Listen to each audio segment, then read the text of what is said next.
Okay, I think we'll get started. Thank you for coming.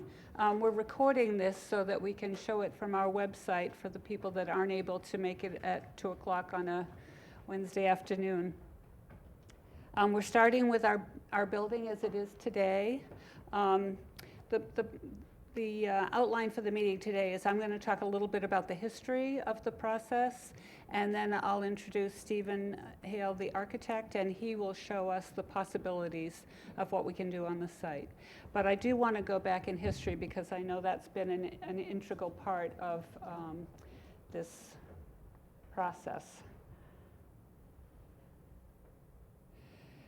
So, in 1917, the Nye family graciously donated land to the town of Falmouth, and the Francis A. Nye Park Association was in charge of that land.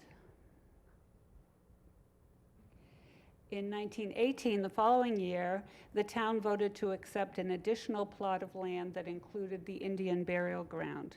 The two tracts equal approximately 9 acres, which is the Nye Park as we know it today. In April of that year, the deed was registered in Barnstable County, and the land belonging to the estate was converted to the town of Falmouth to be used forever as a park. The Francis A. Nye Park Association was granted permission to improve and develop the park according to under the supervision of the park commissioners, and that was April 10th in 1918. Now, that's how the land came about. Now I'm going to jump forward to 1935. In February of 1935, 27 men and 2 foremen were hired with Roosevelt's federal emergency relief funds, and they hand dug the initial 2 tennis courts. Why they chose February in New England to hand dig 2 tennis courts, I don't know, but that's when it started. And then in June of that year, they added the additional tennis courts. Filming, I'm not sure at what point the alarm started, so I'm going to start this slide again and see how that works out.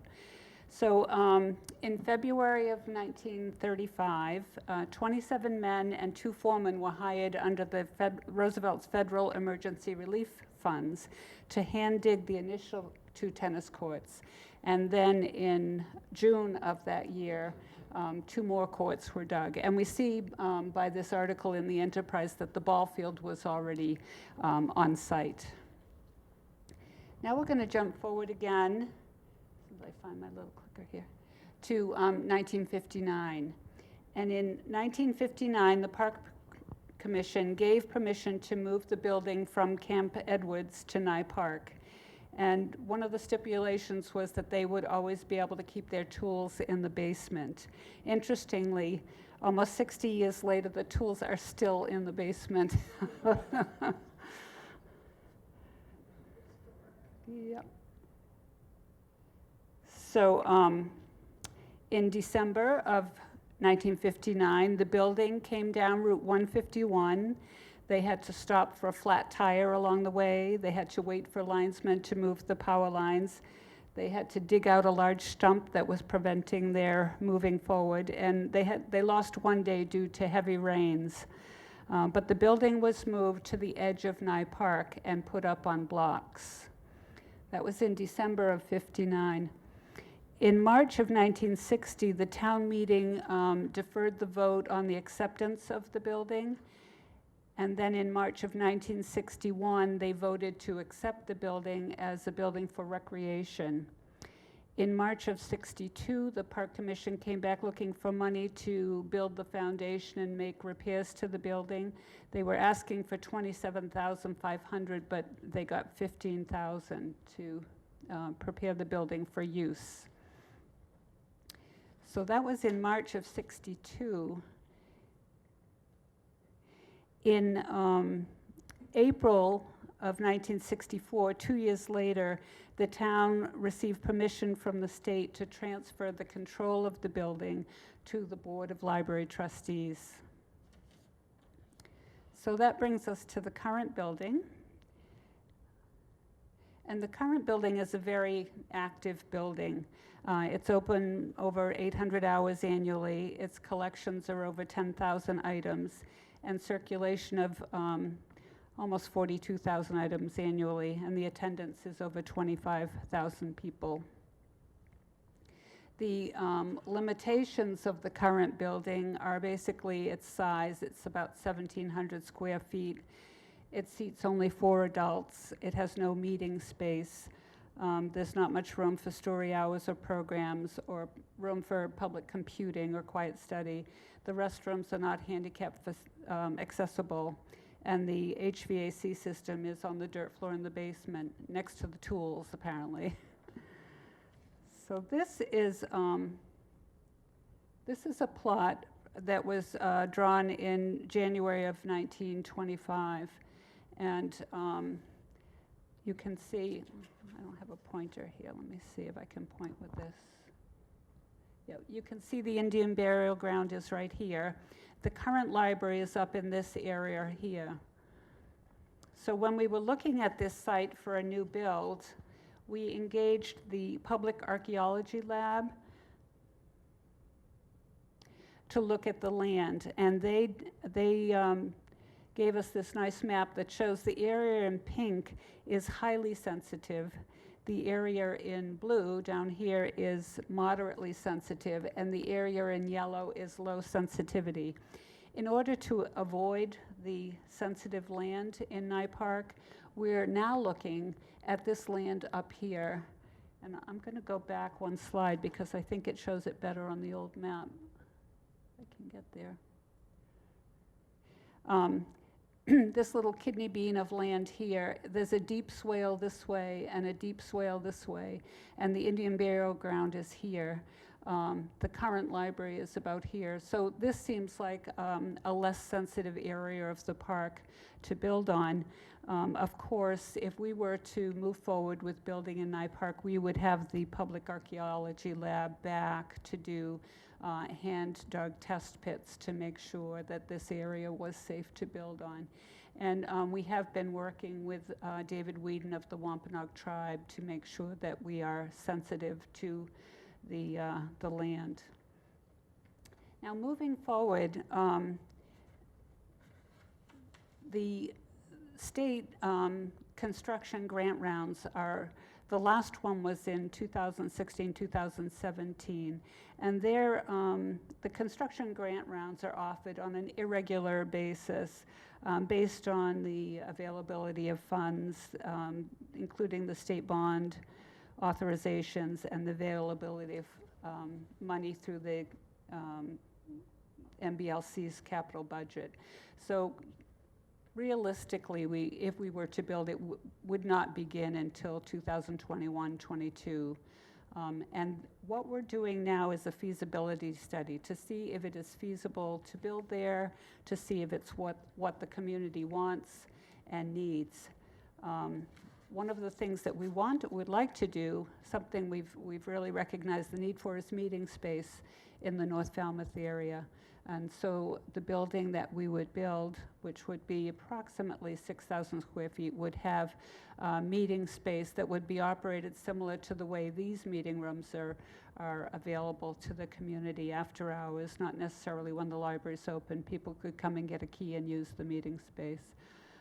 But before I get too much into the design, I'm going to turn it over to Stephen Hale, our architect, who can show you his plans.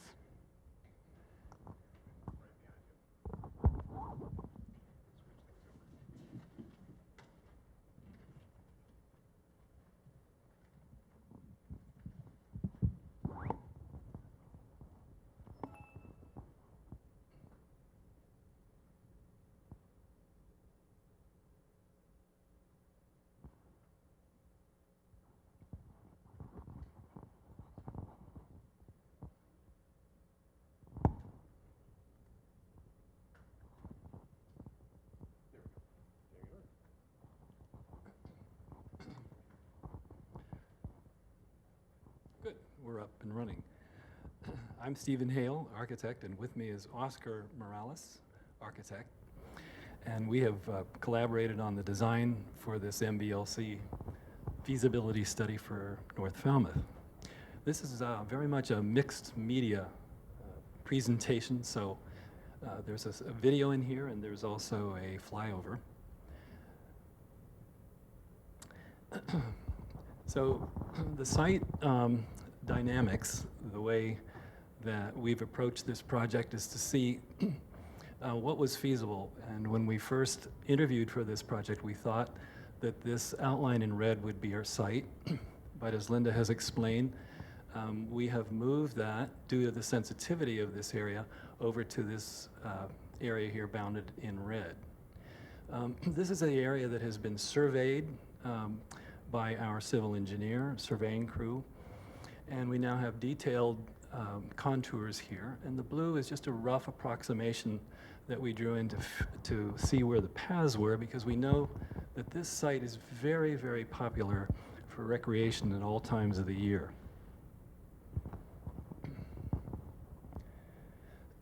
So we stuck the little bird up into the air to see what it looked like from above. And I think we were struck by how beautiful this site is. Probably one of the most beautiful that I've seen.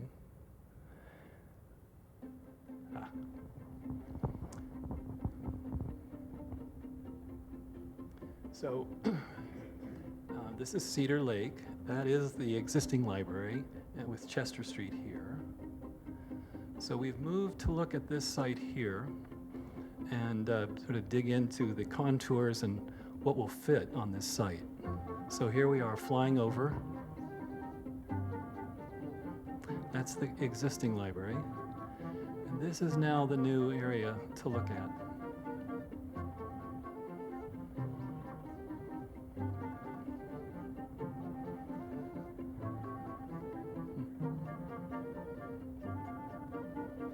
I think this was done in March. So you see you can see a lot of the ground because the deciduous leaves are gone.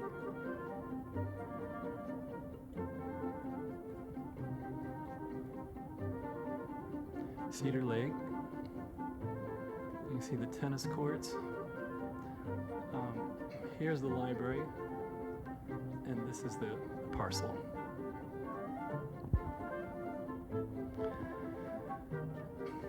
So we'll get to this. This is a site plan. There once again is the existing building.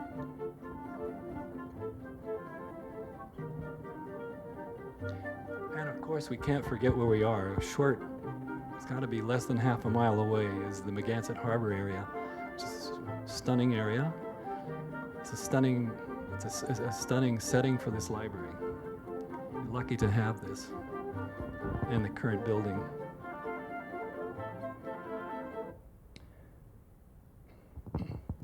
So, just a little bit of history.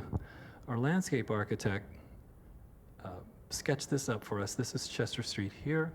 Here's a building, concept building. There's the edge of Cedar Lake with parking clustered and divided into two parts. Four parking spaces for staff and deliveries, and then patrons. So that's sort of the essence of the early thinking on how to landscape and lay out the building on this site. Now this is a survey that was done by Bennett and O'Reilly of Brewster. So this is not a satellite with big contours and interpolated feet in between. This is really a measured site survey plan. So it's very accurate. And you can see here the delineation of the Native American burial ground. And here's the water resource out here, Cedar Lake. And here's Chester Street. And this is the 6 parking spaces that exist now.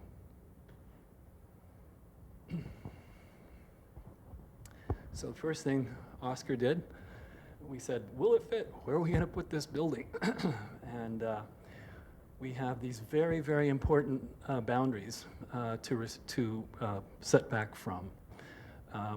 We're very familiar with wetlands with 50-foot and 100-foot setbacks from the wetlands delineation, which is here. But this is a FEMA designated coastal bank lake. This is a sensitive lake. This is a 100-year floodplain lake. And so there's a second determination, which is the actual coastal bank. And you see the coastal bank dashed in here. And our sensitive area then is actually this line here. And it's a 100-foot setback from the coastal bank. So mapping that together with the site plan, here is the 100 feet setback from the coastal bank determination line. And you can see we've pretty much stuck to the original concept. This building has gone through 11 schemes.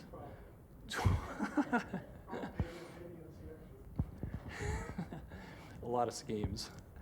And this is an outgrowth of having 3 meetings with the neighbors, talking to the staff in the library, and talking to the staff here at the main library about what they really want, what's appropriate, and what will fit at some point in the future with the actual budget. And as Linda mentioned, this is a single-story building, and this is the after-hours meeting room, so that this may be the jewel in the library, that the main entrance is here, but after hours there's a meeting room so that when the library is closed, the meeting room can still be operated and used independently of the building.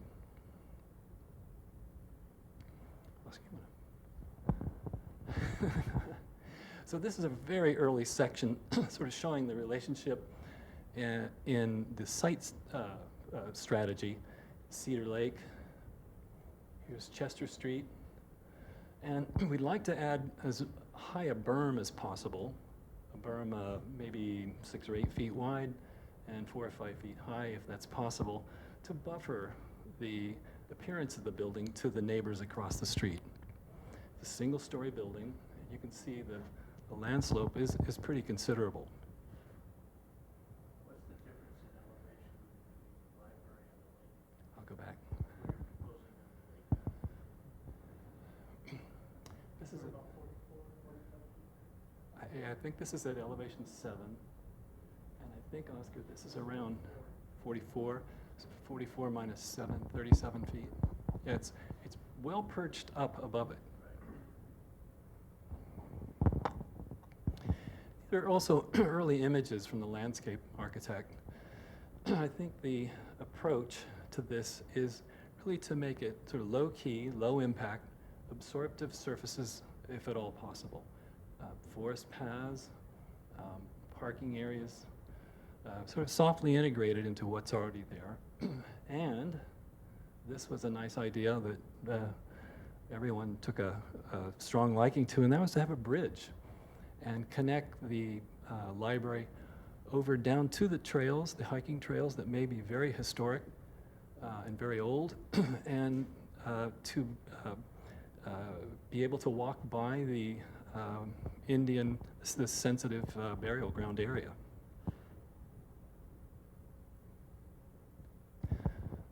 So our starting point in the design is the library's building program. And this was done in June of 2015 by Maureen Sullivan, and it's some 70 pages. I refer to it as the library's Bible. This is your document that describes space by space what the library has to have to meet the requirements for this branch library. Now, this is the heart of the presentation, and I have a print of this for you later. This is the floor plan, and here is the main entry.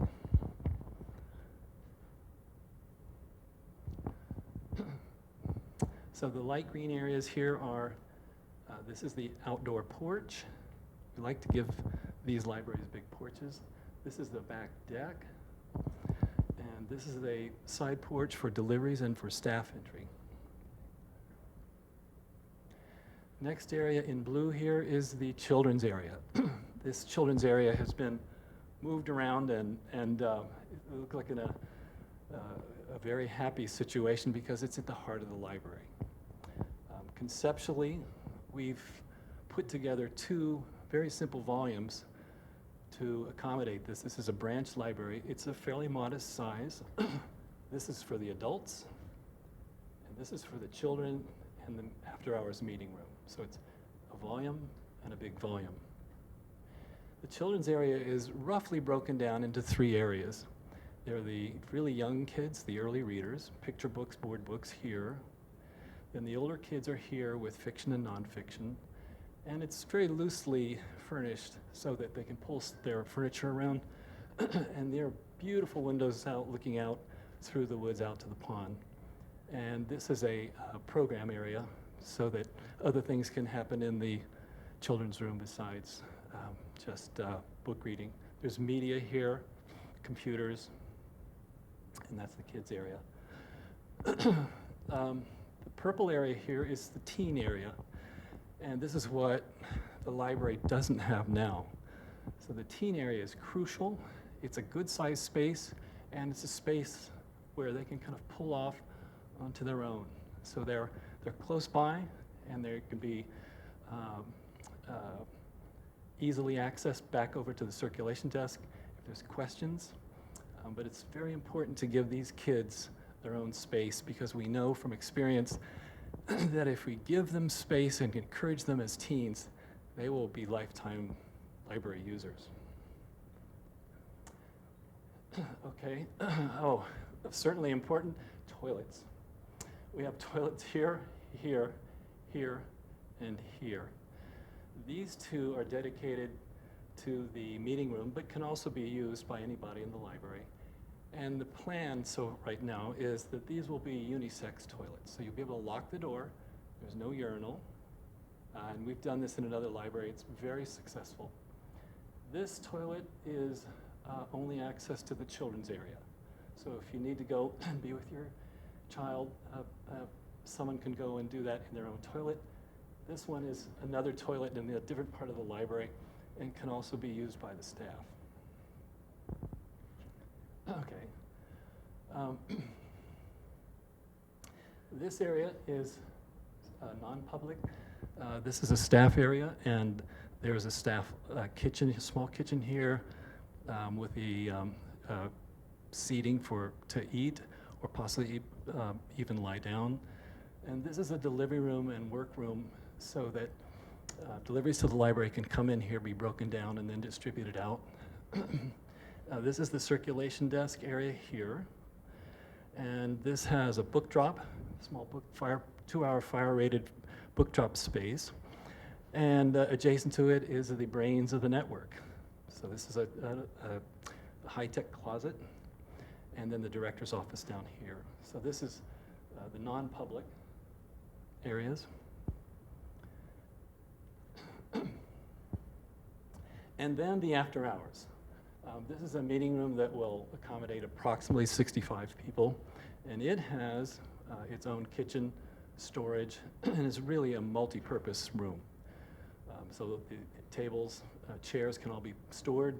This could become a lecture. It could become darkened for movies, and it's open after hours. So the valve that isolates this from the rest of the library is right here. So this is the main entry. This is after hours. So you'd come into this lobby here and have access to the meeting room after hours.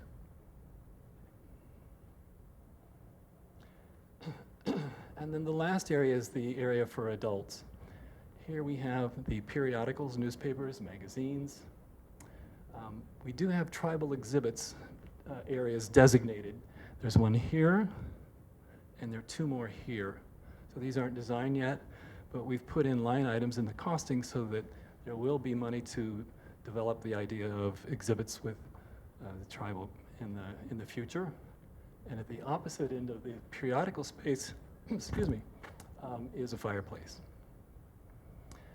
The next layer down here, this would be new media. So new DVDs, new video could be browsed here. This is an open, informal reading area. And this is the traditional adult stacks. So these would be 6 shelf high adult stacks, fiction, nonfiction. And then down at the end of this space, a laptop bar. And a laptop bar is simply a long table in front of windows so that with stools or with seats, someone can come in and use a laptop or a tablet and use this at their leisure.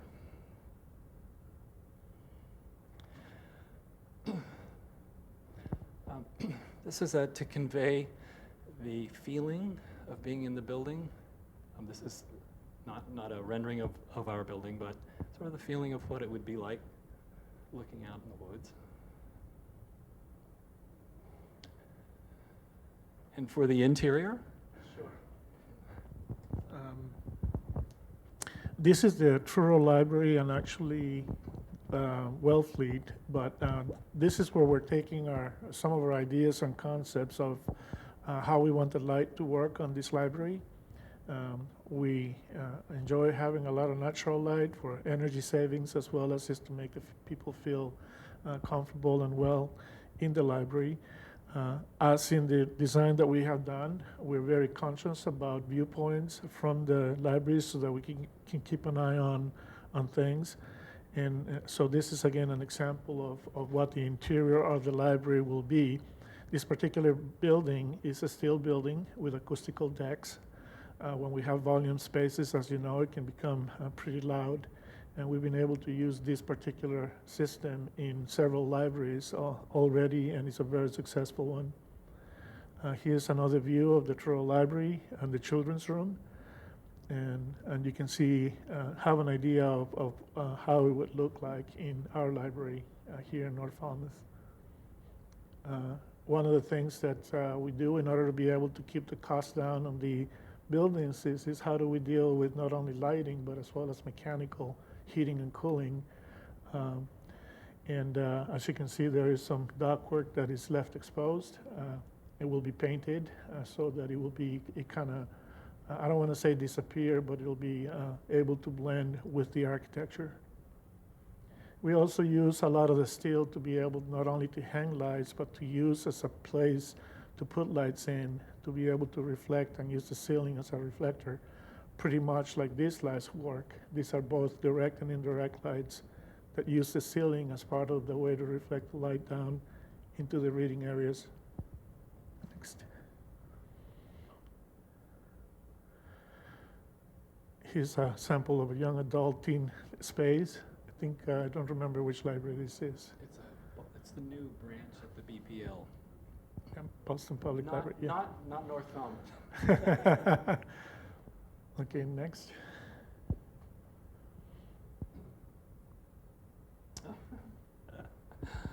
Well, this is also not North Falmouth. This is this is a young adult space, but this isn't someone's home. So you can do this in a private home, but this cannot be done in a public library. I think it's a great way to stimulate teens to read, even if it's at a very high level. So I've mentioned that there are spaces that have been sort of earmarked for exhibits for the Mashpee Wampanoag history. And we did meet with David Whedon only one time that I've met with him. I think Linda may have met with him more often. I was very impressed. We walked the land with him. Oscar and the OPM, Steve Kirby, and I walked the land, and he seemed very interested in what we were doing, and was sort of feeling us out for how we were responding to their special feelings about this space. So we don't know yet what this will be, but at this point, the design intent is to include particular exhibits. Skip on. Here we go. This was our first drawings in relation to the elevation, the street elevation that you can see here, main entrance. After our entrance, the main entrance here. Oops. Main entrance. after hours. This is the main part of the building. And what we have been looking at is actually using shingles so that we can be in keeping with the look of this area of the Cape. Also on that particular drawing, we had a stone base. We like to use stone at the lower edge of the building so that we can prevent deterioration from both snow buildup, accumulation of all sorts of materials that can actually happen, as you can already see in the Truro Library. All of these things that start damaging the bottom of the building. This is the Truro Library. And I don't remember how long from the time we built it, but we want this to weather naturally. So again, we're in keeping with what the area is. That's great. Truro also, as a client, said, and as a town, we want a building that's no maintenance. So our selection of exterior materials was 40-year asphalt shingles, architectural shingles, very, very straightforward, high-quality shingle. They get really heavy weather out in Truro and the Outer Cape. Weathering cedar shingles here, no paint here on any of the trim work of the building. And this is all heavy insulation that's built to be in contact with the ground. So the request was, we want a no-maintenance exterior, and that's our approach on your building as well. Thank you. One note is that you might, on the elevation, we're also at this point choosing to go with a metal roof. We're looking at longevity of the roof. Hopefully, we'll be able to get 3 times as much use out of a roof that you would on a 40-year shingle. Possibly, it is going to be slightly expensive, but I think for maintenance purposes, going with a metal roof would be the way to go on this building. Here's a sample of a fireplace, and we'll get more into that later as to how that fireplace will look. It will be electric. We don't want to be putting natural gas or anything like that. Here are some early sketches of sections of what our spaces will look like. The main room will have volume space, and we'll have natural light coming in.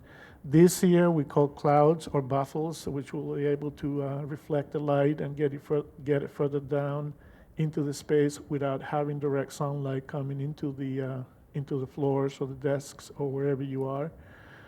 Meeting room will also have the same sort of daylighting approach, and you start seeing a little bit of what the mechanical mezzanine is, because we are so tight with the space and we want to stay within that footprint. We are putting mechanical units in mechanical mezzanines in several locations throughout the building.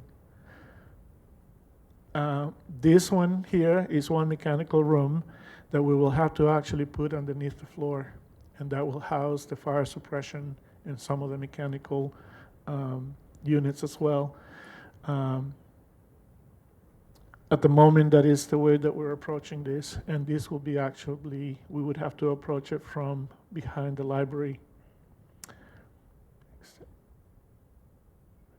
Yes, your roof line showing where some of the skylights are and what the massing of the building looks like as we're looking at it from up above.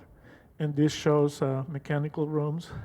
Meeting room, children's room is here, so there will be one on this side for this part of the building, and there will be another one over the staff area and the teens area that will be basically for the main part of the building.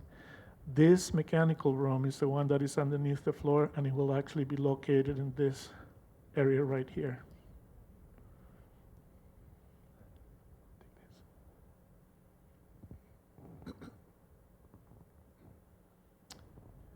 This is a quick massing study done in SketchUp, so you can kind of get an idea of what the building looks like.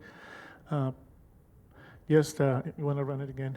And we have not done the topography on the back. Can you stop it right here? but there is about a 12-foot drop on the back of the building, which would be over here. And that is one of the reasons we're considering and actually put in that small mechanical room underneath the floor.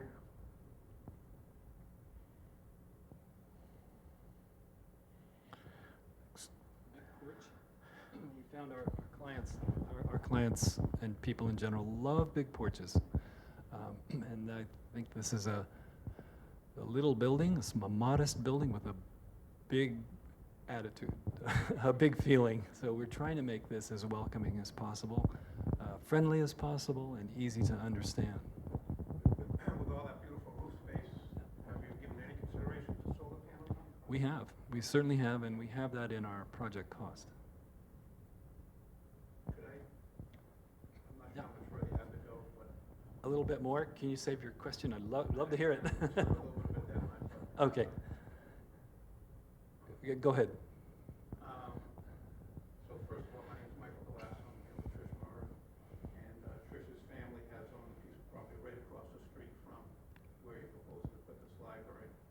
And this is the first meeting we've actually been to, even though we live right down the street from the library. Are- And Are you the people with the big boat and the deck out in back? no, no, Or across that, okay. That's a judge. Okay. So, you know, appreciate all the work you've done. I've been to your library in Truro to some meetings. I think you did a great job there. You're very talented. But I really feel that you have the wrong site. You know, we're not supposed to be building buildings in sensitive areas anymore. I mean, it's even in our local comprehensive plan, not to be building in sensitive areas. And I think, you know, as a town project, and I'm a member of the Falmouth Economic Development Corporation, we just renovated the bus station, we put solar panels out at the landfill. And I know, you know, from working, I'm an affordable housing developer, building a project in Magansett about sensitive areas, and I'm very much involved with the planning that's been going on.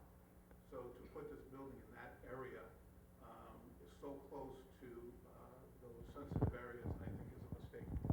We really appreciate the library being in our community, and we want it to stay in our community. I just think that we have the wrong site. And I'm a little surprised at calling this a feasibility study, at how far you're really along in this. I mean, you're talking about mechanical rooms and layout. That's way beyond a feasibility study. I mean, and I think you've done a great job, but to invite us in at this point, where you've sort of already made up your minds in many ways, you know, I think it's a little disrespectful to, especially the people on Cedar Street who live there. Chester Street, I'm sorry. Yeah, Cedar Lake. But, you know, you're also now encroaching more into a residential area.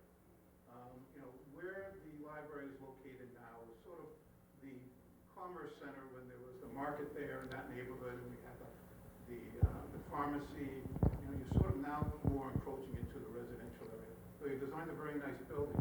You know, to want to shade the building and hide the parking with a berm, you know, it doesn't really respect your work. You know, I would think that if you're going to put that building, which we really oppose, in that location, that the parking should go in the back. And I know that's difficult because of the slope and everything. But I think we're trying to jam a little bit too much into that area that you have. And I know you've got a very defined area. You know, we'd like to see the building function more than what you've planned. You know, if we had an opportunity to provide some input into the planning, into the programming of the building, we might have added some things that would help the children. There's a bus stop there. They have to wait out in the rain. If you consider putting a little bus shelter, would they be able to enter there? You know, libraries these days are much more functional than just for books. And that's not saying that's all you have here, but they serve a whole community purpose, and that's the role. And you guys do a lot of buildings, a lot of library buildings in the community now. So, you know, we'd like to help you explore some other locations for this fabulous building and what you're trying to plan there. That's hopefully close to where it is. I know you might have done that, but we haven't been involved, and the neighborhood hasn't been involved. And you know, I appreciate the invite today, but you know, this is a summer neighborhood. Most of the people who own property in that neighborhood aren't there till later in the summer.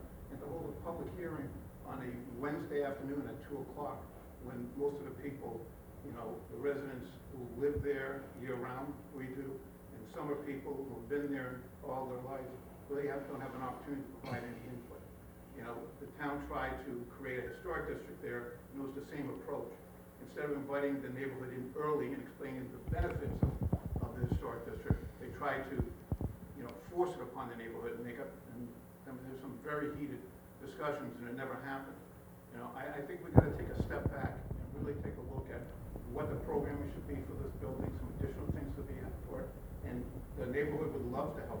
This is a very well-off neighborhood too, and I know, you know, the capital campaign is important, but, you know, that neighborhood went and built its own little neighborhood park with funds from their own pocket, and they're very actively involved and socially engaged and civically engaged too. They haven't had an opportunity yet. And I think you're way far down the line to now be inviting that in, and I think you need to step back and take another look and work with the community a little closer. I volunteer my time, I know that Trish would, and I think some other people, and I know that you've had a North Falmouth Library group together, but I'm not sure whether or not they live on the same street where this building's gonna go. And those are the people who are really impacted.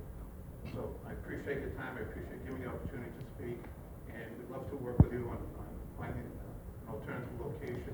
We really found out about this when they were out there surveying, and we were wondering what they were doing out there surveying. We always felt that this property across the street was conservation land. We knew it was owned by the town, we may not have the right designation, but we believe that it was designated as conservation many years ago. So, you know, I don't know if you have any comment back on that, but it's been designated, and how it can go from its current use to this proposed use. We don't have been designated. Yeah, so, again, we're totally not opposed to expanding, improving that library. I just think we need to find a little better location where all this could work, and maybe even expand upon it and help raise some funds for it to make it a real community asset. Okay. Going back in time, I'm thinking back to how we first found out about this project was through the director previous to Linda. And in my discussions with her, there was a lot of discussion about alternative sites. So I will have to defer to her and what her, her criteria was and what the alternative sites were that she discussed with the town as alternative sites. Because one of the requirements of the MBLC is to not only say this is what we want to do, but is also to look at an alternative site or a couple sites. So they're kind of going back in history here. When we take this up and we see the RFQ come out to do a branch library design for this particular property. And this has been an evolution because we thought we were going to be building right up on the flat part of the hill, sort of behind where the current library is, and that turned out to not be feasible. Sure, and if I can answer as to why we're so far ahead and looking at mechanical spaces, et cetera, there are requirements that that has to be met so that we can go ahead and do for the grant application. So we need to account for a lot of these spaces. Believe me, I do not find mechanical rooms sexy, but they are necessary, and we also have to know where bathrooms are, make sure they work, et cetera, parking, and so on. Yeah. Actually, my point was that you do that after you know that everyone's in agreement with where the building's going to go. Yeah, and we understand that, yes. And Yeah. I have to go, because I got to file an application myself at 6 o'clock tonight, So- I know what it takes to put those together, and Mhm. information you have to have, so I Excellent. appreciate that, but I think we need to all agree on the appropriate location. Sure, we appreciate your comments. Mhm.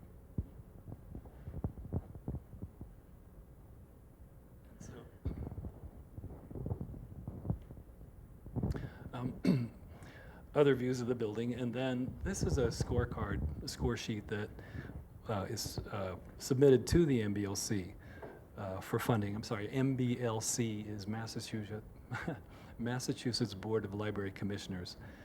They are the, for the construction side of their work, a 50-50 partner with any town or doing a main library or a branch library or renovation or historic renovation or whatever. So that is the incentive that pushes this feasibility study. Okay. That's good. Okay, one more. Is there One more. enough room to reconfigure the park a little bit, where the ball field is and things like that, to get it sort of close to where it is right now, down the corner, which is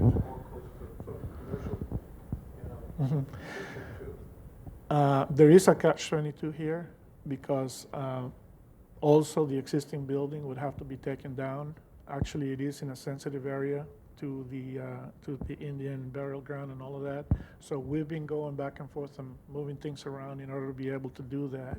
So at the moment for the feasibility, the way that we have the parking so that we can meet the MBLC requirements, and I know there are some town requirements as well, the location of the parking is where it could be.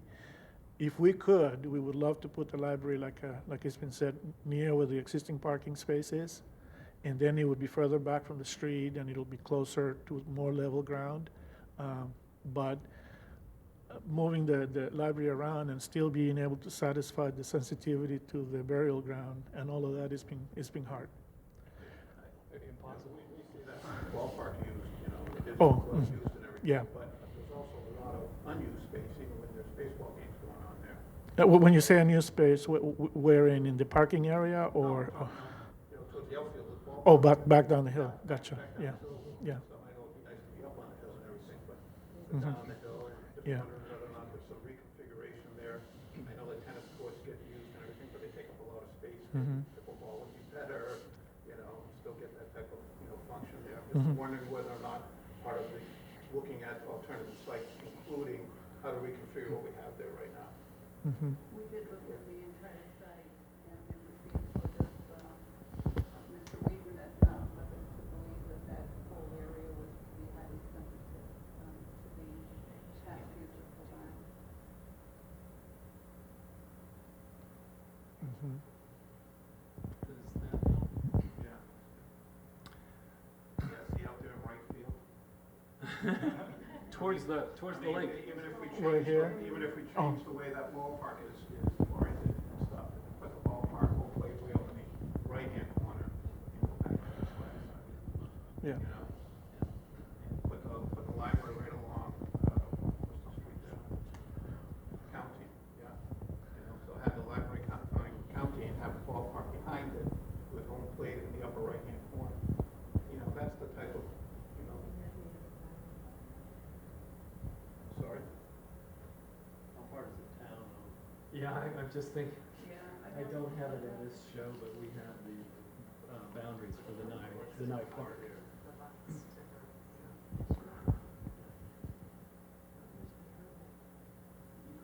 If you need parking, you do a little parking structure for the tennis courts above it. There's a lot of creative ways in order to. So without taking, open space and sensitive space, and then that goes into the neighborhood, so. You've got a neighbor up there in the north end, well, actually, it's looking south. Right here? A little bit farther up, it goes to the water. So is it Up here. Yeah. building close to the water, has all so many trees?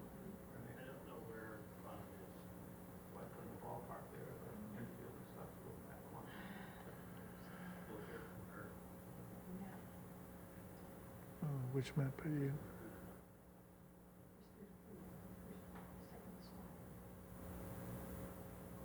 Are you going to this one? Second slide. First or second I think that one shows just about the same. No. Just about the same amount.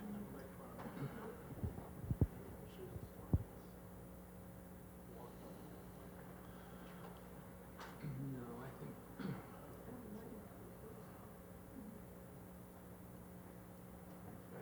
Okay. All right, thank you. That's the actual property. It doesn't have the fields. I'm sorry. Yeah.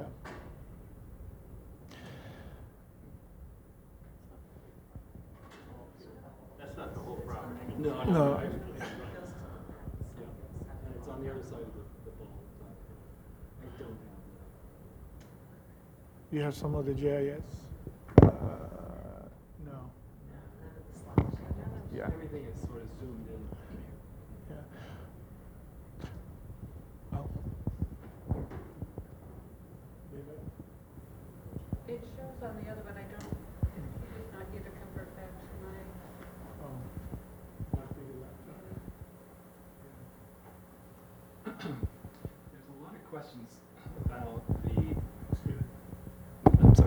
There are always questions about solar energy.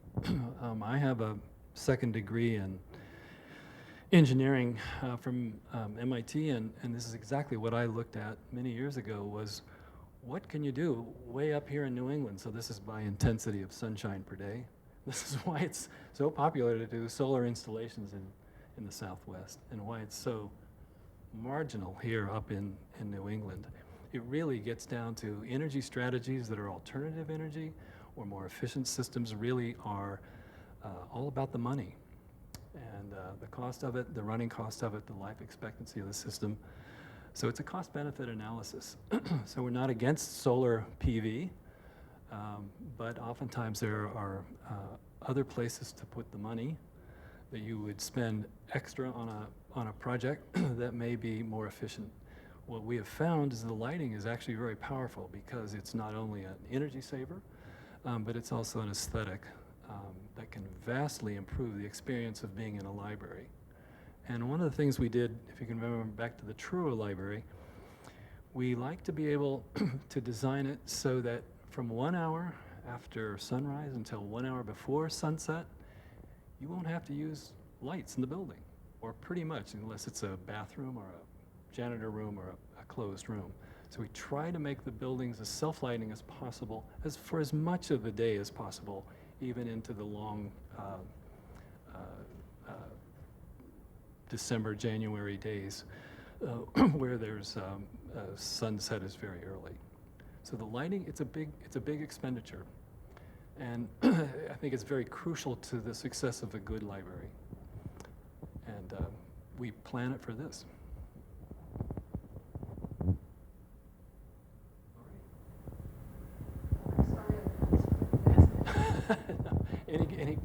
Any comments, questions?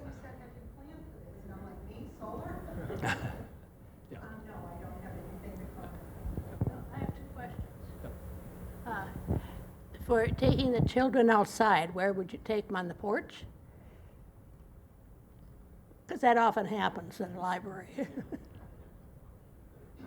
would be great to take them out. There's the tot lot, the children's play lot nearby, assuming that will remain.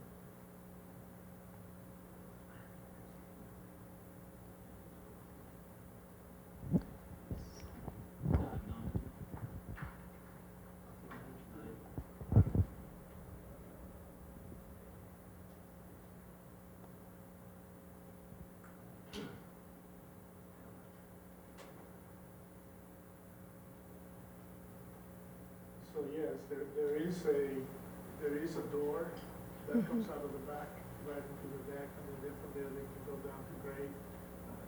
Just remember that here, we're a little bit higher to the. Yeah, that's a big drop off there, that's why. I just wonder where you took them, because most libraries, they have things they take them outside for. That was just a question. And the other is, actually where the book drop is, next to the network room, are there really tight rules of strong walls between the book drop area and the network room? Because they both have to be very tightly sealed, and I assume they both have very strict rules now. Yeah, it's a good question. The book drop has to be what we call 2-hour fire-rated room, so it has to be a fire-rated.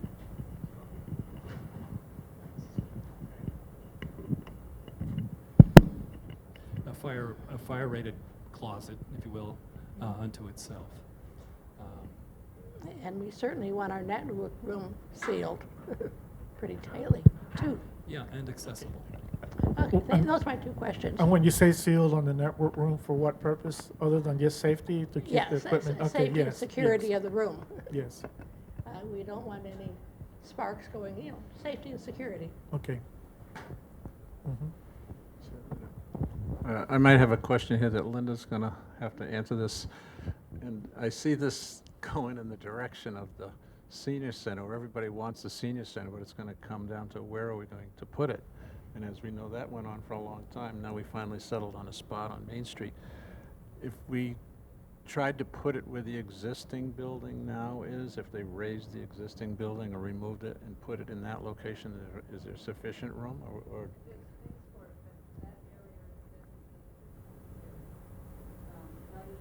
Was that highly sensitive or medium sensitive? And would the Wampanoag tribe have a problem if we based that basic same spot where the existing building is? Well, one of the things is the footprint is approximately 4 times what the current. Well, it was 1,700 and you said 6,000, yeah, 3.5 times. We're trying to keep this building simple to use and accessible. You've got to fix it, please, all my, all the way through. To make it accessible. You have to. Hang on. Is to make it accessible. So, because of all the requirements for accessibility, having it on a single floor just makes it such an easy building. And this is a fairly small building as a library building. So. Because as it sits now, they don't object to it, the Wampanoag group doesn't object to where the existing library is, but they would if there was a slightly larger building put Well, in the that same spot. construction would have a big impact on the land. Okay. And the other problem is parking. We'd like to put parking pretty close to the building, at least some of it, for staff, for deliveries, for late night, bad weather spots. But as we go farther towards the lake, up on behind the library, that sensitivity increases to medium and then to high, obviously farther towards the brow of the hill.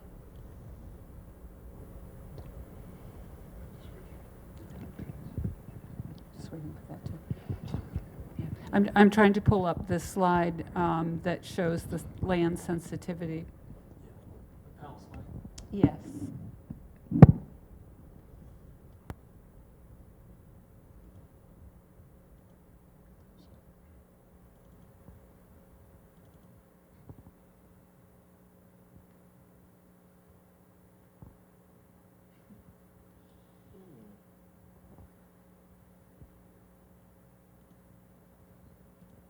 It's the last slide.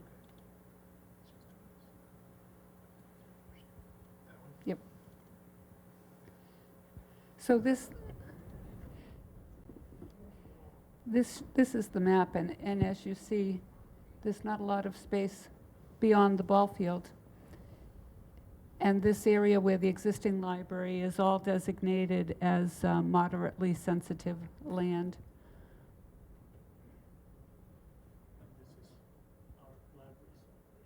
Right. Yeah, red is the high. If you can read the labeling on the key there, it's high. Red is the purple. So if I understood, the gentleman was, if I understood the gentleman here, he was thinking of maybe we can actually put the library here? Was that what? That's the slope. Out on the outfield here. Yeah. Your ball field would probably be gone if we did that. You can't build it close to the lake. And yes, correct. Yes, remember that coastal line and the 100-foot setback that we're gonna do is basically gonna do all of this. Yeah. Yeah, and the 100-foot mark is not from the water, but from but that elevation of, I believe, is 14 feet above the lake in elevation. That's what that mark is actually set. Another thing about the size of this building, in the library building program statement, there's the size of the building, and there's also the ability to serve the North Falmouth community for the next 20 years. So it is what it is for now, or when it's completed, and then it is what it is for 20 years into the future. So it's not a big building. I certainly couldn't fit a big building on this over on the side here, but this just seems to be able to fit and within the constraints of the coastal bank.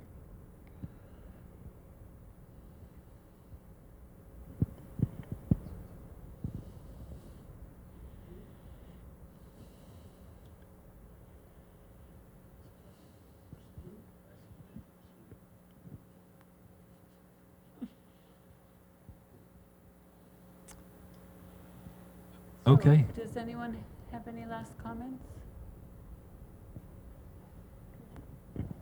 Patty? I'm more concerned about the demographic thing that you think is driving this. Statistically, apparently the last 5 years in Falmouth, 59% of the house sales were to people who live not in Falmouth. And that's what's happening in Megansett and in North Falmouth generally. More and more people are buying houses that don't live here, and it's either an investment or a seasonal issue. So I think the demographics that Mass Library Board forces you to consider are way out of whack with what's reality in Falmouth. I don't know what to do about it, but that's my, and also the general location. I'm not so sure building this type of library a half a mile from the Bourne town line and half a mile from the ocean is not very centrally located, even for the North Falmouth community. It's not a reality. I don't know how you solve it, but there you go. That's my position. We It's not my appreciate only your, position. appreciate your Thinking input. out of the box. Yes. It's the new fire station. Any last comments? All right, well, thank you all for coming, and we'll certainly keep in touch with everyone as this wraps up. Thank you.